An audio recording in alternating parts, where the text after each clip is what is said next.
ವಿಜಯನಗರ ಜಿಲ್ಲೆಯ ಹಗರಿಬೊಮ್ಮನಹಳ್ಳಿ ತಾಲೂಕಿನ ಉಲುವತ್ತಿ ಗ್ರಾಮದಲ್ಲಿ ಆಗಸದಲ್ಲಿ ಗಣೇಶನ ರೂಪ ಕಾಣಿಸಿದೆ. ಮೋಡಗಳು ಗಣೇಶನ ರೂಪವನ್ನು ಕಂಡಿವೆ. ಮೋಡಗಳಲ್ಲಿ ಕಾಣಿಸಿದ ಗಣಪನ ಫೋಟೋನ ನಾಗ್ ಸಂಸ್ಕೃತ ಅನ್ನೋರು ಸೆರೆ ಹಿಡಿದಿದ್ದಾರೆ. ವಿಜಯನಗರದಲ್ಲಿ ಹಿಂದೂ ಮಹಾಗಣಪತಿಯನ್ನು ಪ್ರತಿಷ್ಠಾಪಿಸಲಾಯಿತು. ಹೊಸಪೇಟೆಯ ಬಳ್ಳಾರಿ ರಸ್ತೆಯಲ್ಲಿ ಹಿಂದೂ ಮಹಾಗಣಪತಿಯನ್ನು ಪ್ರತಿಷ್ಠಾಪಿಸಲಾಗಿದೆ. ಆಯೋಜಕರು ಅದ್ದೂರಿ ಪೂಜೆ ಮಾಡಿ ಗಣೇಶ ಪ್ರತಿಷ್ಠಾಪನೆ ಮಾಡಿದರು. ಇನ್ನು ಗಣೇಶ ಹಬ್ಬ ಪ್ರಯುಕ್ತ ಮೇನ್ ಬಜಾರ್ ಪ್ರದೇಶ ಸಂಪೂರ್ಣ ಕೇಸರಿಮಯ ಆಗಿದೆ.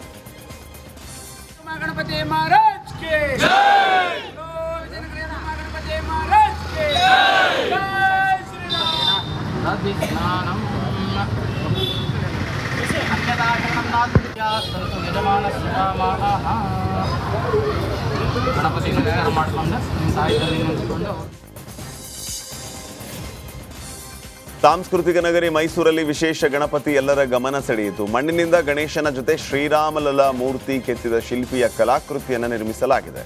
ಕಲಾವಿದ ರೇವಣ್ಣ ಅರುಣ್ ಯೋಗಿರಾಜ್ ಮಣ್ಣಿನಾಕೃತಿ ನಿರ್ಮಿಸಿ ಅರುಣ್ಗೆ ಗೌರವ ಸಲ್ಲಿಸಿದರು. ಜೊತೆಗೆ ಪ್ರಧಾನಿ ಮೋದಿ, ಸಂಸದ ಯದುವೀರ್ ಮಣ್ಣಿನ ಪ್ರತಿಮೆಯನ್ನು ನಿರ್ಮಿಸಿದ್ದಾರೆ. ಮೇಘಾಲಯ ರಾಜ್ಯಪಾಲ CH ವಿಜಯಶಂಕರ್, ರಾಷ್ಟ್ರ ಪ್ರಶಸ್ತಿ ಪುರಸ್ಕೃತ ನಟ ರಿಷಬ್ ಶೆಟ್ಟಿ ಮಣ್ಣಿನ ಆಕೃತಿಯನ್ನು ರಚನೆ ಮಾಡಿದ್ದಾರೆ. ಅದೇ ರೀತಿ ನಾವು ಸುಮಾರು 40 ವರ್ಷದಿಂದ ಜೇಡಿ ಮಣ್ಣಿನ ಗಣಪತಿಗಳು, ಪರಿಸರ ಸ್ನೇಹಿ ಗಣಪತಿಗಳನ್ನ ಹೆಚ್ಚೆಚ್ಚು ಮಾಡ್ತಾ ಬಂದಿದ್ದೀವಿ. ಅದರ ಜೊತೆಗೆ ನಾನು ಸುಮಾರು ಒಂದು 20 ವರ್ಷದಿಂದ ನನ್ನದೇ ಆದ ಕ್ರಿಯೇಟಿವಿಟಿ, ಆ ಕಾಲಮಾನಕ್ಕೆ ತಕ್ಕಂತೆ ಕೆಲವು ಸಂದರ್ಭಗಳನ್ನ ಬಳಸ್ಕೊಂಡು ಕಲಾಕೃತಿಗಳನ್ನ ಗಣಪತಿಯಲ್ಲಿ ಸಂದರ್ಭಕ್ಕೆ ತಕ್ಕಂತೆ ಮಾಡ್ಕೊಂಡು ಬರ್ತಿದ್ದೀನಿ. ಅದೇ ರೀತಿ ಈ ಬಾರಿ ಏನು ಒಂದು ನಮ್ಮ ಅಯೋಧ್ಯೆಯಲ್ಲಿ ರಾಮ ಮಂದಿರ ಉದ್ಘಾಟನೆಗೆ ಹಾಸನದ ಕಲಾಭವನದಲ್ಲಿ ಪಾಂಚಜನ್ಯ ಗಣಪತಿ ಪ್ರತಿಷ್ಠಾಪಿಸಲಾಯಿತು. ನಗರದಲ್ಲಿ RSS ವತಿಯಿಂದ ಪಾಂಚಜನ್ಯ ವಿಶೇಷ ಗಣಪತಿ ಪ್ರತಿಷ್ಠಾಪಿಸಲಾಗಿದೆ. ಕಳೆದ 15 ವರ್ಷದಿಂದ ಮಣ್ಣಿನಲ್ಲೇ ಗಣಪತಿ ತಯಾರಿಸಿ ಪ್ರತಿಷ್ಠಾಪಿಸಲಾಗ್ತಾ ಇದೆ. ಗಣಪತಿಯ ಮೇಲೆ ಯಾವುದೇ ರಾಸಾಯನಿಕ ಬಣ್ಣವನ್ನು ಕೂಡ ಹಚ್ಚದೆ ಬೃಹತ್ ಗಣಪತಿಯನ್ನು ತಯಾರಿಸಲಾಗಿದೆ. ವಿಸರ್ಜನೆಯ ವೇಳೆ ಅಂಟಿಸಿದ ಅಲಂಕಾರಿಕ ವಸ್ತುವನ್ನು ತೆಗೆದು ಪಾಂಚಜನ್ಯ ಗಣಪತಿಯನ್ನು ವಿಸರ್ಜಿಸಲಾಗುತ್ತೆ. 5 ದಿನಗಳ ಕಾಲ ಗಣಪತಿಗೆ ವಿಶೇಷ ಪೂಜೆಯನ್ನು ಸಲ್ಲಿಸಲಾಗುತ್ತೆ.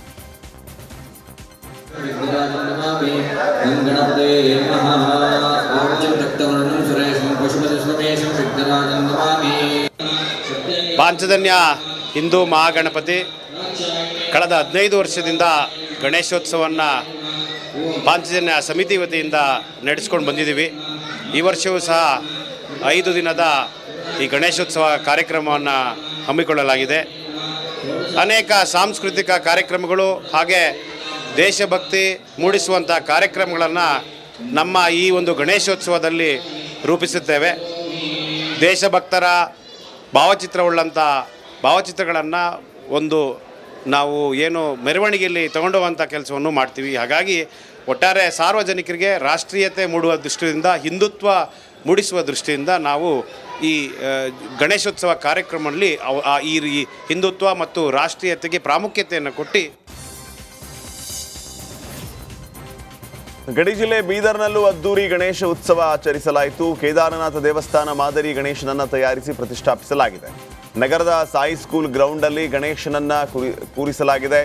5 ದಿನಗಳ ಅದ್ದೂರಿ ಗಣೇಶ ಉತ್ಸವಕ್ಕೆ ಭಕ್ತರ ದಂಡೆ ಹರಿದು ಬರ್ತಾ ಇದೆ. ಶಿವಲಿಂಗಕ್ಕೆ ವಿಶೇಷ ಪೂಜೆಯನ್ನು ಸಲ್ಲಿಸ್ತಾ ಇರೋ ಗಣೇಶನ ವಿಗ್ರಹ ಎಲ್ಲರ ಗಮನ ಸೆಳೆಯುತ್ತಿದೆ. ಮುಸ್ಲಿಂ ವ್ಯಕ್ತಿಯೊಬ್ಬರು ಮನೆಯಲ್ಲಿ ಗಣಪತಿ ಪ್ರತಿಷ್ಠಾಪಿಸಿ ಭಾವೈಕ್ಯತೆಯನ್ನ ಸಂದೇಶವನ್ನ ಸಾರಿದ್ದಾರೆ. ಯಾದಗಿರಿ ಜಿಲ್ಲೆಯ ಶಹಾಪುರ ತಾಲೂಕಿನ ದೋರಣಹಳ್ಳಿ ಗ್ರಾಮದ ಅಬ್ದುಲ್ ನಬಿ ಮನೆಯಲ್ಲಿ ಗಣೇಶರನ್ನ ಪ್ರತಿಷ್ಠಾಪಿಸಿದ್ದಾರೆ. ಅಬ್ದುಲ್ ಇದೇ ಮೊದಲಲ್ಲ, ಬದಲಿಗೆ ಕಳೆದ 24 ವರ್ಷಗಳಿಂದ ಮನೆಯಲ್ಲಿ ಗಣೇಶ ಪ್ರತಿಷ್ಠಾಪನೆ ಮಾಡ್ತಾ ಇದ್ದಾರೆ.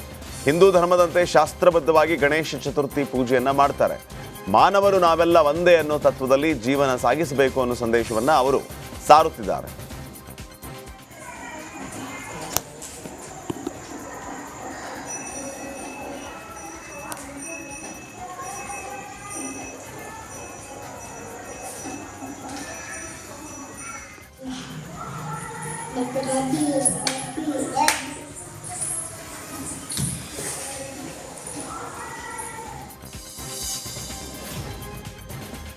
Manipal VVS students welfare committee Ganesh Chaturthi ಆಚರಿಸಿದೆ. ನಗರದ ವೇಣುಗೋಪಾಲ ದೇವಸ್ಥಾನದಲ್ಲಿ ಗಣಪತಿ ಮೂರ್ತಿಯನ್ನ ಇಟ್ಟು ಸಂಭ್ರಮದಿಂದ ಆರಾಧನೆಯನ್ನ ಮಾಡಲಾಯಿತು.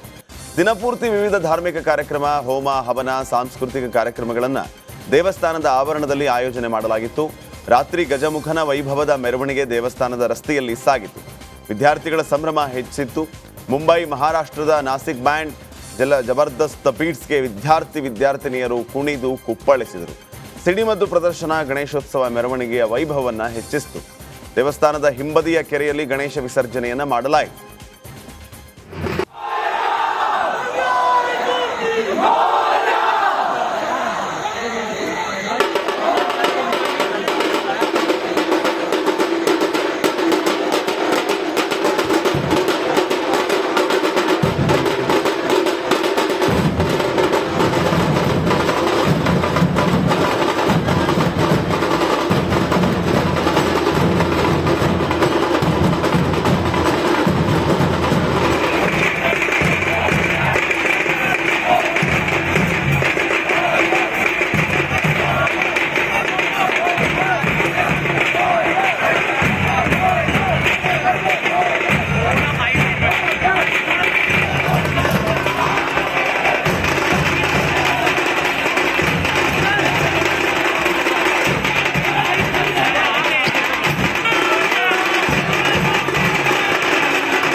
ನಡುರಾತ್ರಿ ವಿಜಯಪುರ ಮಹಾನಗರ ಪಾಲಿಕೆಯ ಕಟ್ಟಡದಲ್ಲಿ ಸದಸ್ಯರು ಗಣೇಶನ ಮೂರ್ತಿಯನ್ನು ಪ್ರತಿಷ್ಠಾಪಿಸಿದರು. ಗಣಪತಿ ಪ್ರತಿಷ್ಠಾಪಿಸಿದ ಪಾಲಿಕೆಯ ಆಯುಕ್ತರು, ಮೇಯರ್ ನಿರ್ಲಕ್ಷ್ಯ ಮಾಡಿದ್ದಾರೆ ಅನ್ನೋ ಆರೋಪ ಕೇಳಿಬಂದಿತ್ತು.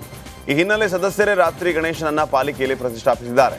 ಪಾಲಿಕೆಯ ಸದಸ್ಯರಾದ ರಾಹುಲ್ ಜಾಧವ್, ಕಿರಣ್ ಪಾಟೀಲ್ ಸೇರಿದಂತೆ ಇನ್ನಿತರ ಸದಸ್ಯರು ಸೇರಿ ಶಾಸ್ತ್ರೋಕ್ತವಾಗಿ ಗಣಪನ ಮೂರ್ತಿಯನ್ನು ಪ್ರತಿಷ್ಠಾಪನೆ ಮಾಡಿದ್ದಾರೆ. ಮಡಿಕೇರಿಯಲ್ಲೊಂದು ಶ್ರೀಮಂತ ಗಣೇಶ ಮೂರ್ತಿಯನ್ನು ಪ್ರತಿಷ್ಠಾಪನೆ ಮಾಡಲಾಗಿದೆ. ಮಡಿಕೇರಿಯ ಕೊಹಿನೂರು ರಸ್ತೆಯಲ್ಲಿ ಹಿಂದೂ ಯುವ ಶಕ್ತಿಯಿಂದ 37ನೇ ವರ್ಷದ ಗಣೇಶೋತ್ಸವ ಆಚರಿಸಲಾಗ್ತಾ ಇದ್ದು, ಚಿನ್ನ ಬೆಳ್ಳಿಯ ಆಭರಣಗಳಿಂದ ಗಣಪತಿ ಕಂಗೊಳಿಸ್ತಾ ಇದ್ದಾನೆ. ಅಂದಾಜು 20 ಲಕ್ಷ ರೂಪಾಯಿ ಮೌಲ್ಯದ ಚಿನ್ನಾಭರಣ ತೊಡಿಸಿದ್ದು, ಇವತ್ತು ಸಂಜೆ ಗಣೇಶ ಮೂರ್ತಿಯನ್ನು ವಿಸರ್ಜನೆ ಮಾಡಲಾಗುತ್ತೆ.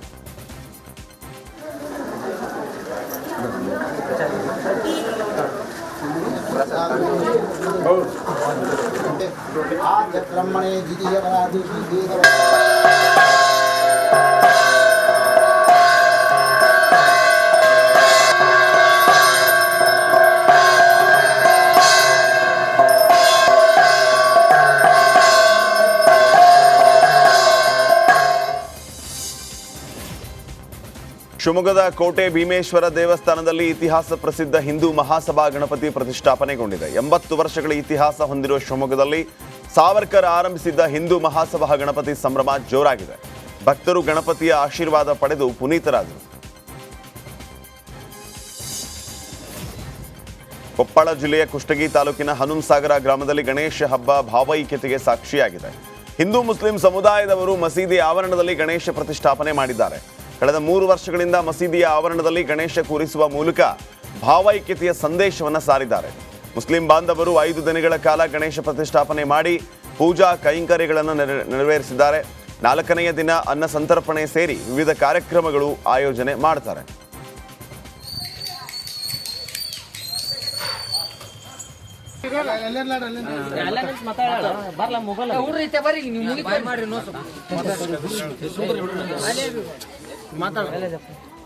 ಎಲ್ಲರಿಗೂ ನಮಸ್ಕಾರ. ಹನುಮಸಾಗರ ಈ 4ನೇ ವಾರ್ಡ್ ಹುಬ್ಬಳ್ಳಿಯ ರಾಣಿ ಚೆನ್ನಮ್ಮ ಮೈದಾನದಲ್ಲಿ 3ನೇ ವರ್ಷದ ಅತ್ಯಂತ ಶಾಂತಿಯುತವಾಗಿ ಗಣೇಶ ಮೂರ್ತಿ ಪ್ರತಿಷ್ಠಾಪನೆಯಾಗಿದೆ. ಗಣೇಶ ಪ್ರತಿಷ್ಠಾಪನೆ ಮಾಡುವ ಮೂಲಕ ಹಿಂದೂ ಪರ ಸಂಘಟನೆಗಳ ಕಾರ್ಯಕರ್ತರು ವಿಶೇಷ ಪೂಜೆಯನ್ನು ಸಲ್ಲಿಸಿದ್ದಾರೆ. ಸಾರ್ವಜನಿಕರು ಸರತಿ ಸಾಲಲ್ಲಿ ನಿಂತು ವಿಘ್ನ ನಿವಾರಕನ ದರ್ಶನವನ್ನ ಪಡಿತಾ ಇದ್ದಾರೆ.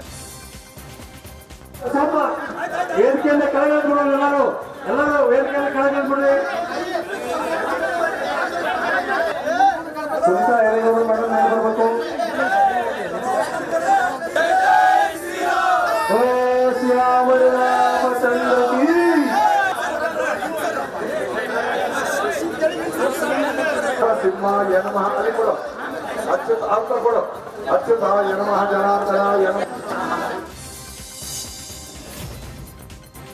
ಗೌರಿ ಗಣೇಶ ಹಬ್ಬದ ಹಿನ್ನೆಲೆ ದಸರಾ ಗಜಪಡೆಗೆ ಸಾಂಪ್ರದಾಯಿಕ ಪೂಜೆಯನ್ನು ಸಲ್ಲಿಸಲಾಯಿತು. ಆನೆಗಳಿಗೆ ಪೂಜೆ ಸಲ್ಲಿಸುವಾಗ ವರುಣರಾಯನ ಆಗಮನ ಕೂಡ ಆಯಿತು. ಅರಮನೆಯ ಮುಂಭಾಗದಲ್ಲಿ ನಡೆಯಬೇಕಾದ ಪೂಜಾ ಕಾರ್ಯಕ್ರಮ ಆನೆಗಳ ಶೆಡ್ಡಲ್ಲಿ ನಡೆಯಿತು. ಅರಣ್ಯಾಧಿಕಾರಿಗಳು ಸಿಬ್ಬಂದಿ ನೇತೃತ್ವದಲ್ಲಿ ಪೂಜಾ ಕಾರ್ಯ ನಡೆದಿದೆ. ಪೂಜೆಯಲ್ಲಿ 14 ಆನೆಗಳು ಭಾಗಿಯಾಗಿದ್ದವು. ಮುದ್ರಣಕಾಶಿ ಗದಗ ಜಿಲ್ಲೆಯಲ್ಲಿ ಗೌರಿ ಗಣೇಶನ ಹಬ್ಬದ ಸಂಭ್ರಮ ಮನೆ ಮಾಡಿದೆ. ಗದಗ ನಗರದ ಕೆಸಿ ರಾಣಿ ರಸ್ತೆಯಲ್ಲಿ ಆದರ್ಶ ಗಜಾನನ ಸಮಿತಿ ಅಯೋಧ್ಯಾಧಿಪತಿ ಬಾಲರಾಮ ಪ್ರತಿರೂಪವಾದ ಗಣೇಶನ ಮೂರ್ತಿಯನ್ನು ಪ್ರತಿಷ್ಠಾಪನೆ ಮಾಡಿದ್ದಾರೆ. ಅಯೋಧ್ಯೆಯಲ್ಲಿ ಬಾಲಕ ರಾಮನ ಮೂರ್ತಿಯನ್ನು ಪ್ರತಿಷ್ಠಾಪನೆ ಮಾಡಿದ ಹಿನ್ನೆಲೆ ಅದೇ ಮಾದರಿಯಲ್ಲಿ ಗಣೇಶನ ಮೂರ್ತಿಯನ್ನು ಕೆತ್ತನೆ ಮಾಡಲಾಗಿದೆ.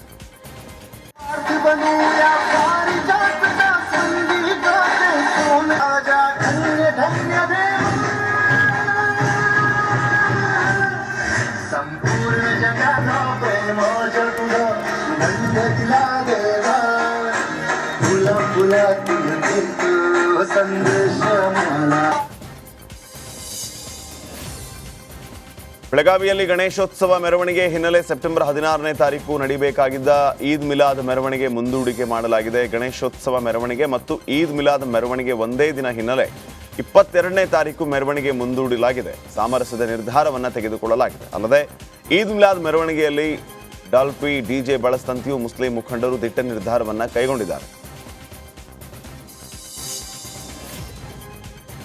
ಕಾಂಗ್ರೆಸ್ನಲ್ಲಿ ದಿನೇ ದಿನೇ ಸಿಎಂ ರೇಸ್ ಪಟ್ಟಿ ಹೆಚ್ಚಾಗ್ತಾ ಇದೆ. ಸಿಎಂ ಕುರ್ಚಿ ಆಸೆ ಬಗ್ಗೆ ನಾಯಕರು ಬಹಿರಂಗ ಹೇಳಿಕೆಯನ್ನು ನೀಡ್ತಾ ಇದ್ದಾರೆ. ದೇಶಪಾಂಡೆ, ಡಾಕ್ಟರ್ ಪರಮೇಶ್ವರ್, ಜಾರಕಿಹೊಳಿ ಆಯಿತು, ಇದೀಗ ಸಚಿವ MB ಪಾಟೀಲ್ ನನಗೂ ಮುಖ್ಯಮಂತ್ರಿ ಆಗುವ ಆಸೆ ಇದೆ ಅಂತ ಇಂಗಿತವನ್ನು ವ್ಯಕ್ತಪಡಿಸಿದ್ದಾರೆ. ಕಾಂಗ್ರೆಸ್ನಲ್ಲಿ ಸೀನಿಯಾರಿಟಿ ನೋಡಿ ಸ್ಥಾನ ಕೊಡಬಾರದು, ಸಿಎಂ ಬದಲಾವಣೆ ಆದರೆ ನಾನು ಮುಖ್ಯಮಂತ್ರಿ ಆಕಾಂಕ್ಷೆ ಅಂತ ಹೈಕಮಾಂಡ್ಗೆ ಸಂದೇಶ ರವಾನಿಸಿದ್ದಾರೆ. ಸದ್ಯ ಅದು ಕುರ್ಚಿ ಖಾಲಿ ಅಲ್ಲ, ಒಂದಿಲ್ಲ ಒಂದು ದಿವಸ ಸ್ವಾಭಾವಿಕವಾಗಿ ಆ ಕುರ್ಚಿಗೆ ನಾನು ಹೋಗ್ತೀನಿ ಅನ್ನೋ ವಿಶ್ವಾಸ ಇದೆ ಸರ್. ಸತೀಶ್ ಜಾರಕಿಹೊಳಿ ಆಮೇಲೆ ಶಿವಾನಂದ ಪಾಟೀಲರು ಅವ್ರದ್ದು ಪಾಳೆ ಭಾಳ ದೂರ ಇದೆ. ಯಾಕಂದ್ರೆ ಅವ್ರು ಜನತಾದಳದಿಂದ ಬಂದವರು, BJP ಜನತಾದಳದ ಕಡೆ ಬಂದವರು. ಅವ್ರಿಗೆ ಬಹುಶಃ ಪಾಳೆ ಯಾವ ಕಾಲಕ್ಕೂ ಕಾಂಗ್ರೆಸ್ ಪಕ್ಷ ಅವರು ಹೇಳಿದ ಪ್ರಕಾರ, ಸೀನಿಯಾರಿಟಿ ಪ್ರಕಾರ ಅವ್ರದ್ದು ಯಾವ ಕಾಲಕ್ಕೂ ಕೂಡ ಮುಖ್ಯಮಂತ್ರಿ ಇದಕ್ಕೆ ಅವ್ರ ಲಾಜಿಕ್ ಪ್ರಕಾರ ಅವ್ರು ಬರಲಿಕ್ಕೆ ಸಾಧ್ಯ ಇಲ್ಲ. ಆದರೆ ವಿಜಯಪುರ ಜಿಲ್ಲೆಯಲ್ಲಿ ನಾನು ಬರ್ತೀನಿ, ಇಷ್ಟು ಮಾತ್ರ ಸತ್ಯ.